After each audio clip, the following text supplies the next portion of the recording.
พี่น้องก็ได้มาวัดอีกแล้วเนาะนู่นหน้าขาวคอดำพี่น้องคนละสีเลยวันนี้ก็เป็นมื้อวันศีลอีกศีลใหญ่เนาะมื้อนี้เนาะผมก็ได้มาใส่บาตรญาติน้ำพี่น้องไปเบิ่งไปชมนำกันเลยมาผู้เดียวถ่ายบรรยากาศออกมาวังหันนะอันนี้ว่าทันได้แล้วสมาบันนี้แล้วเนาะประมาณทิศปลายเนาะเป็นเครื่องที่เสาหงได้มาเนาะเป็นเขาขนมอันนี้สิ้นนี่คนคือสิบวลายบันไดเนาะ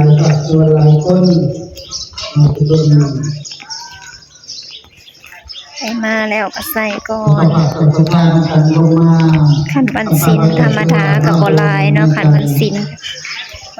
ใหญ่เป็นงานบุญงานอย่างพอกับสิลายแน่ขณะกล่าวที่วันที่13 เดือน 3 2565เป็นการมีครอบครัวคำพินบ้านสารคำในบุญธนาหา10,000 กีอันนี้เราใส่แล้วเป็นบุญช่วยไปนำข่าวไปครอบครัวเมฆบ้านรัตนาราชสีหา10,000 กีเจ้าคือสินะฮะเขาจะก็สิเกี่ยวกันเนาะบาทสิมีอยู่ส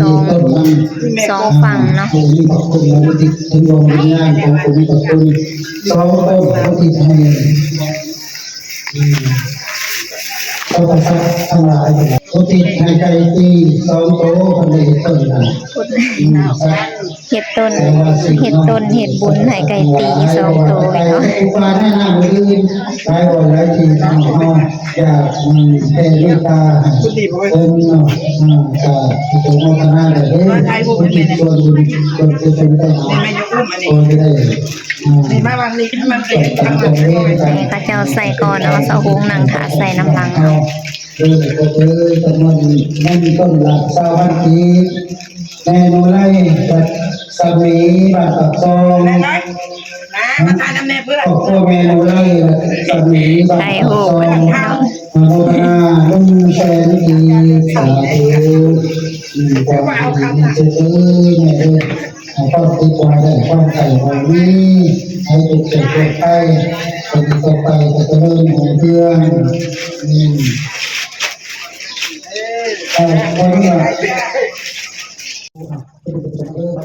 ประกอบตัวน้ำวันศิลปะมันประกอบไปได้ถึงก็ผมทำให้ได้ผมทำให้ได้แล้วตอนนี้ครอบครัวโอซาลีเป็นโซฟาสัตนาสีไปมาผมพัฒนา50,000 ปีสาธุขอให้ดีตัวความเป็นตัวแต่ความแต่คนนี้มาเป็นภาษาที่เราถูกต้องของอาจารย์ไปป้องกันให้จะมาใกล้หรือความเป็นตัวกันแต่นี่เป็นสิ่งที่พอได้ของมาต้องให้ครอบครัวทุกคนที่ทำได้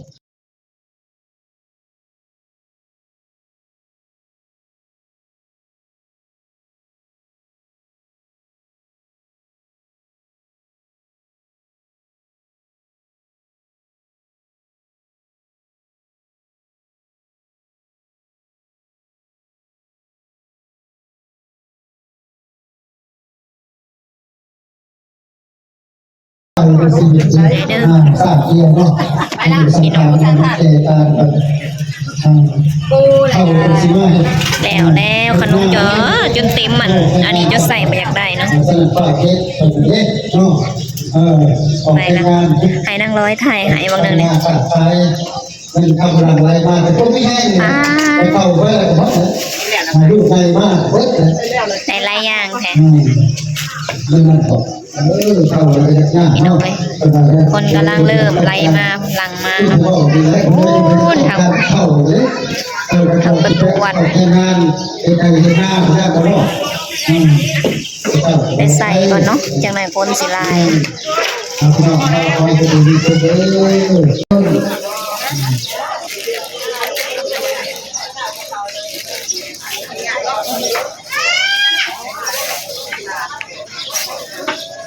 เขาก็ว่าเขาต้องลงจิตใจมันเป็นส่วนชีวิตจิตใจส่วนให้คิดการดำเนินชีวิตในครอบครัวของเขาจะดีขึ้นและมีความภาคภูมิในด้านศาสนาในด้านในด้านของความที่คำสั่งสอนของพระพุทธเจ้าได้ปฏิบัติปฏิบัติกับสู่วัดวาอาราม เราจะมามีส่วนร่วมกันมาโบกกันสิ่งหนึ่งกันนี่ก็เลย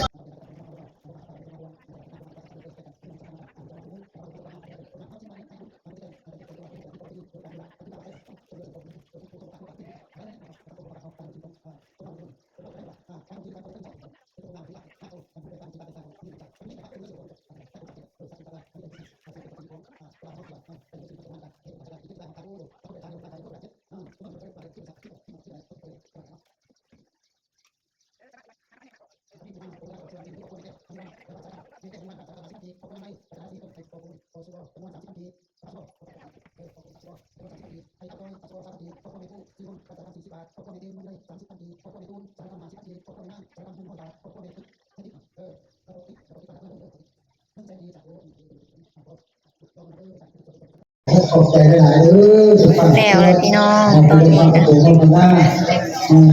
นก็เริ่มไล่เขาฝนก็สิตกเขาฝนเนาะแล้ววันนี้สะหงใส่บาทแล้วก็สิระยะน้ำเนาะ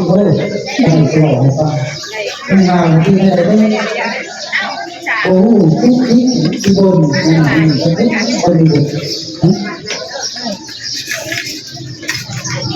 ระยะน้ำแล้วล่ะสะหงก็สิได้กลับเนาะฝนก็สิมาแล้วฝนคือมืดเลยคนหลายอยู่เนาะมันสิ้นปีกันแล้วศิลวัตร่วมในวัดในว่าอะไรแบบเอาซ่อมเป็นแก่สวยเลยเนาะซ่อมเส้นบนเป็นต่อข้าต่อสักข้างานบุญสมโภชปฏิบัติรูป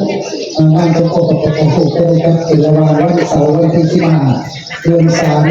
2025ที่วัดพัฒนาศรีปากซองเรื่องสงกรานต์เป็นสวนเขตนี่การบ้านเอาซ่อมเรื่องไปช่วยกันเทเป็นดินเป็นกุศลนะตะบนที่น้องนะเป็นปีเป็นก้อนเป็นหักษา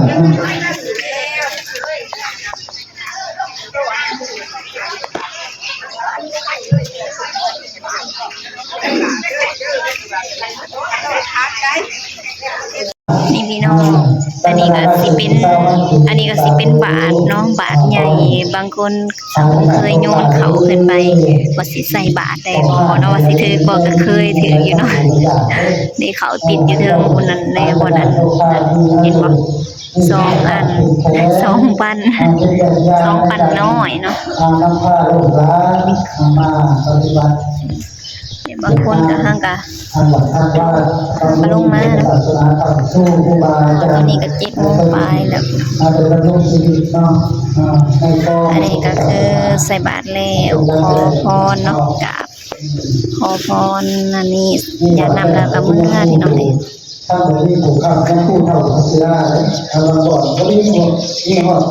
ได้ธงใหญ่แหละได้ธงใหญ่แต่ว่าเราใส่ขนมมาเมื่อเช้าโซบขนมโซฮงกับเรือพี่น้องสิเอามากินเองเนาะใส่บาตรแบบนี้เนาะกำลังของพี่น้องประชาชนตอนนี้เพื่อลูกหลานไม่ทราบว่ามีต่อจากนั้นได้ถ้าได้ผู้ได้จะได้มาหักจะเอาหรือนางหนอนก็เลยต้นแต่ละคือเอาดิส่วนตัวว่าเป็นนี่เราไปใส่มาหักได้เพราะตรงนี้จะได้มาจองกันจองเล่นจองกันเลิกแกะขนมใส่น้ำพี่น้องเจ้าตามได้เนาะขอบคุณครับนะคนใดมีครูหรือว่ามีเจ้าผ่าเจ้าศรัทธาเป็นสหายทั้งหลายและเราขอประกาศด้วยเราโดยคนในอาเดียนอกเข้าไปเรามาผู้ฝ่ายและฝ่ายทุกคนคนนั้นผู้ประกาศคนนั้นจะผู้ลวกแทนได้อย่างนี้อาจจะมาถึงนั่นคนในเชียงหน่อยคนในเชียงเนาะคนในเชียงวันสนาสีเจ้าวันที่ได้สาธุเนาะในบริเวณด้านข้างจากที่ร้านไปเนาะทางกันลงมากันนี้เนาะเรื่อยๆพี่น้องลงมาเรื่อยๆโอ้ดอกไม้งามเลยโอ้เจ้าอื่นดอกยังไม่เขียวคอยทุกคนดีความสุขความเจริญอยู่ที่แห่งเด้อในการเป็นการ แจ้ง